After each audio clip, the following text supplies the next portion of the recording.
Hello everyone, welcome to Vision Study Hub. और आज हम लोग डिस्कस करेंगे वेक्टर अलजेब्रा में वेक्टर या cross product of two vectors के बारे में। क्रॉस प्रोडक्ट भी होगा यहाँ पे, और वो भी टू वेक्टर्स का। तो वेक्टर या क्रॉस प्रोडक्ट जो है वो राइट हैंडेड सिस्टम पे काम करता है। राइट हैंडेड सिस्टम जो है वो आपने देखा होगा फिजिक्स में, राइट हैंड रूल, और उसके अकॉर्डिंग एक्स वाई और जेड एक्सिस जो है वो वर्क करता है। तो स्केलर प्रोडक्ट में vector A dot vector B दिखाते थे, तो इसलिए उसको वेक्टर ए और वेक्टर बी का डॉट प्रोडक्ट कहा जाता था। बट इसमें क्रॉस दिखाया जाएगा, तो vector A into vector B का क्रॉस जो है वो हो जाएगा mod vector A into mod vector B और साइन थीटा, और एन जो है वो यूनिट वेक्टर हो जाएगा। तो यहाँ पे एन जो है वो शो करता है डायरेक्शन को। किसको शो करता है? डायरेक्शन को शो करता है। जैसे कि आपको पिक्चर में दिख भी रहा होगा, स्क्रीन पर पिक्चर विजिबल भी हो रहा होगा। तो इस तरह से वेक्टर ए वेक्टर बी जो है वो यूनिट वेक्टर होते हैं। एन जो कैप दिख रहा है वो भी यूनिट वेक्टर ही है। बात करते हैं अगर थीटा की बात की जाए, तो थीटा की कंडीशंस क्या है यहाँ पे? थीटा की कंडीशन है कि थीटा जो है वो 0 डिग्री से ग्रेटर होता है और इक्वल भी होता है। साथ ही साथ वो पाई से स्मॉलर देन भी है और पाई के इक्वल भी है। ये थीटा की कंडीशन है। और यहाँ पे एन कैप जो है वो यूनिट वेक्टर है, जो परपेंडिकुलर होता है वेक्टर ए और वेक्टर बी के। वेक्टर ए और वेक्टर बी क्या होता है?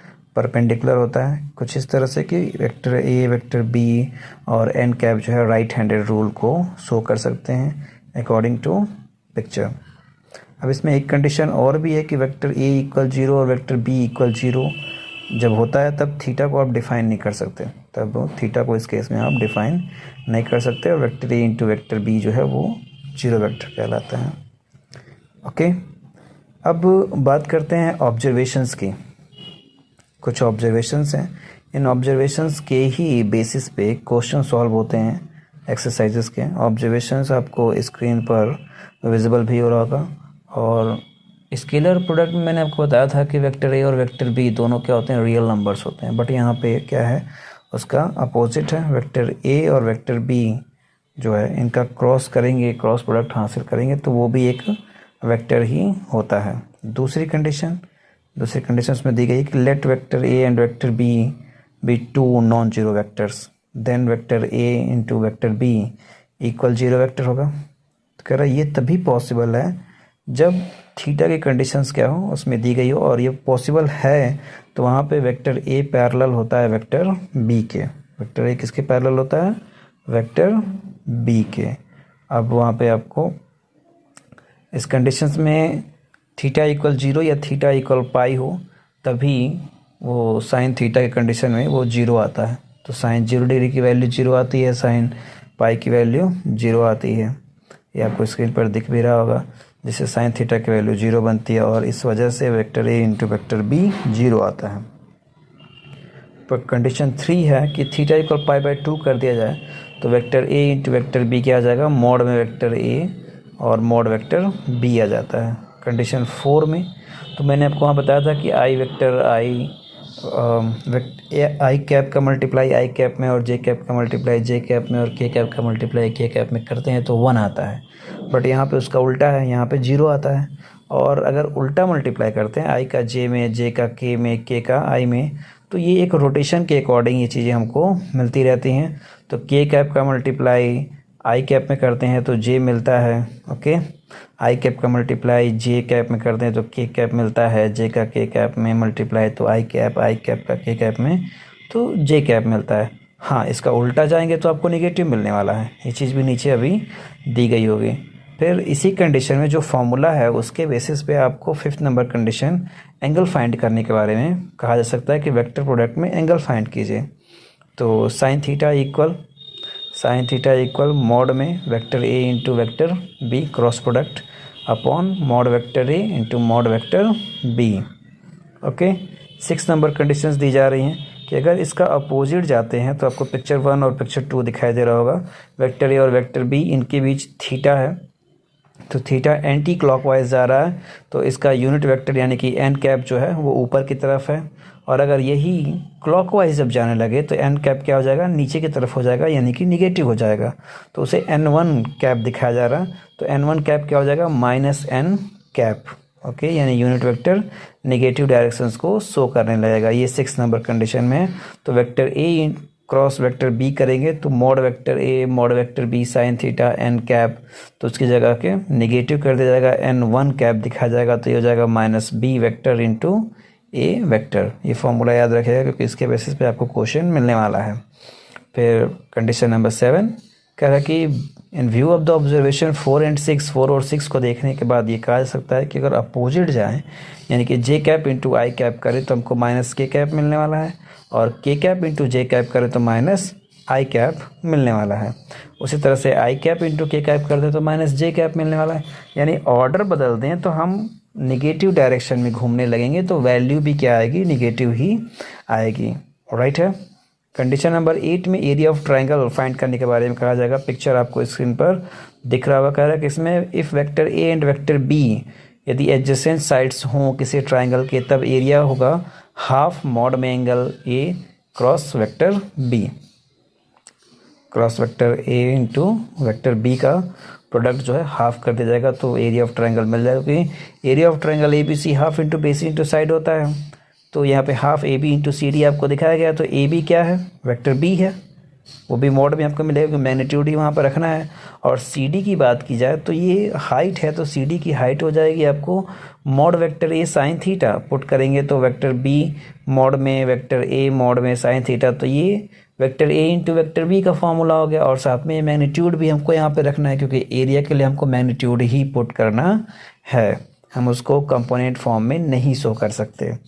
ओके, क्योंकि कंपोनेंट फॉर्म में स्टार्टिंग में मैंने दिखाया था कि कंपोनेंट फॉर्म में इसका मल्टीप्लाई किया जाता है, बट यहाँ पे एरिया फाइंड करना है तो हमको कुछ न्यूमरल्स चाहिए, तो इसलिए हाफ मॉड में vector A into vector B हो गया। 9 नंबर की बात करें तो कह रहा है कि if vector A and vector B ये जी एडजेसेंट साइड हो पैरेललोग्राम की, तो पैरेललोग्राम का एरिया कितना होता है, बेस इंटू हाइट। तो उसके अकॉर्डिंग यहाँ पे सिर्फ आपको मॉड में vector A into vector B मिलने वाला है, सेम इसी कंडीशंस की तरह, एरिया ऑफ ट्राइंगल कंडीशंस की तरह ही। ओके, तो area of parallelogram A B C D equal mod vector B mod vector A sine theta equal mod में vector A into B vector. इतना आपको याद रखना है। अब 2 प्रॉपर्टीज़ होती हैं, पहला डिस्ट्रीब्यूटिव प्रॉपर्टी और दूसरा किसी स्केलर से क्रॉस प्रोडक्ट में मल्टीप्लाई करना।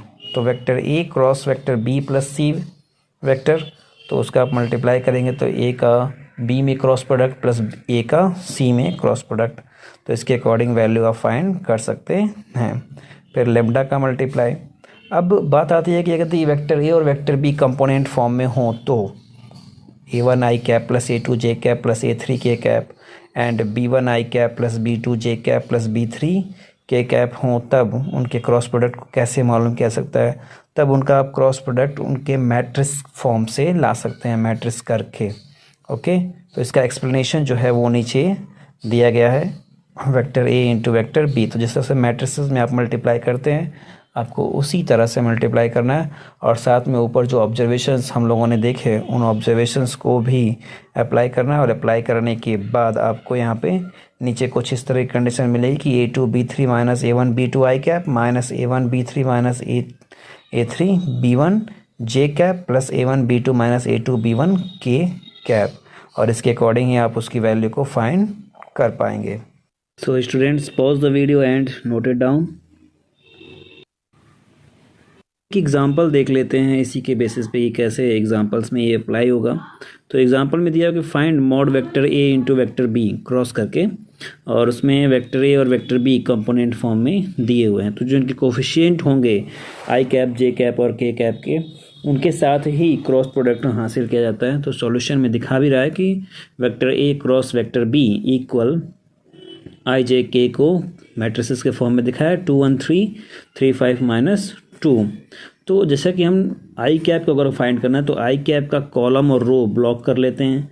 तो जे और के कैप में हमको मल्टीप्लाई करना था, तो -2 का 1 में मल्टीप्लाई तो -2 मिला, फिर 5 का मल्टीप्लाई 3 में तो 15 मिला, तो ये निगेटिव हो जाता है, राइट।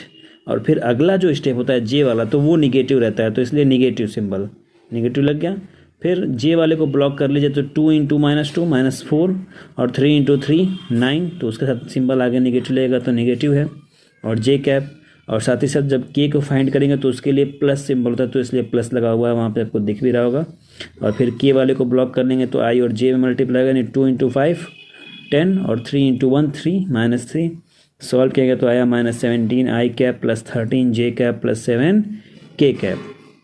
अब इसका मैग्नीट्यूड फाइंड करेंगे, मैग्नीट्यूड ही मॉड में फाइंड किया था, तो mod vector A cross vector B equal under root -17 का होल स्क्वायर प्लस 13 का होल स्क्वायर प्लस 7 का होल स्क्वायर। तो इसका स्क्वायर रूट नहीं फाइंड किया सकता, तो ये है हमको अंडर रूट 507।